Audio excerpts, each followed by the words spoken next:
Godzilla. Or was it Godzilla? Maybe it was Godzilla. Well, it was definitely one of those two.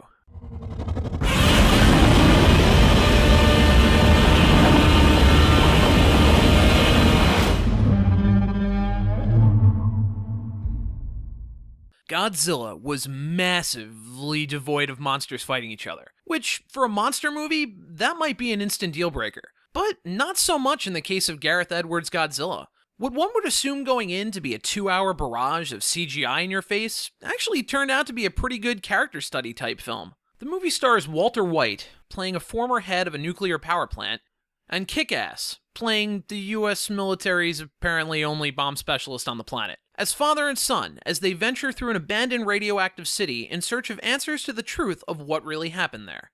You also get pretty good supporting roles from Ken Watanabe, Scarlet Witch, and David Strathairn. The movie chugs along at a slow pace, and at times you will feel the length of this 2-hour-plus long movie, but the story they tell is pretty good, and more than makes up for the not-so-great pacing. Bryan Cranston, for the duration he's in the film, does an amazing job with his character, and his acting during scenes is tremendous. He really carries the first act of this film and does a pretty fantastic job of pulling you into the story. And that's really what the core of this movie is its story. Gareth Edwards does a really nice job here of taking his time and establishing characters and their proper motivations, as well as making more than just a few nods to the past films. He also does a great job of keeping the audience interested by setting up some key plot devices in the film that pay off dividends later on, as well as having some great reveals and interesting backstory. However, as in any movie, there's bound to be some MacGuffin that drives the plot from point A to point B, and this movie was no exception to that. In fact, it used the MacGuffin a little bit too much, and at times I sat there thinking, okay, got it, moving on, as they kept trying to drive it into the audience's head. But honestly, this is just a minor gripe and a nitpick to the overall film.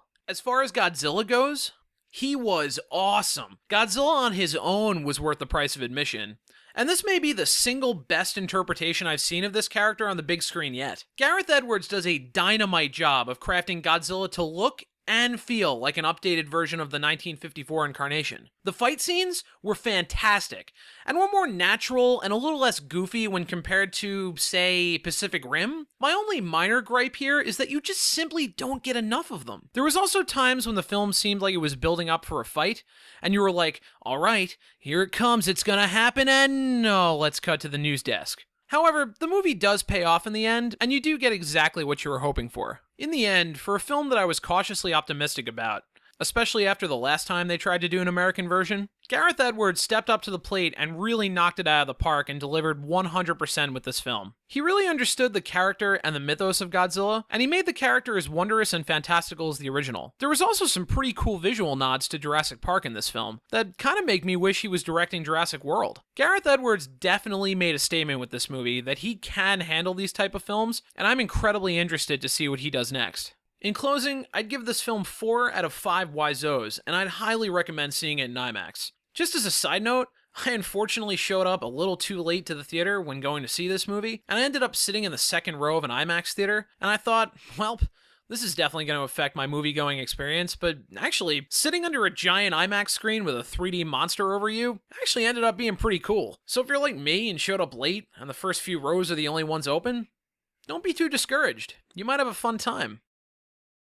Hey, thanks for watching this video.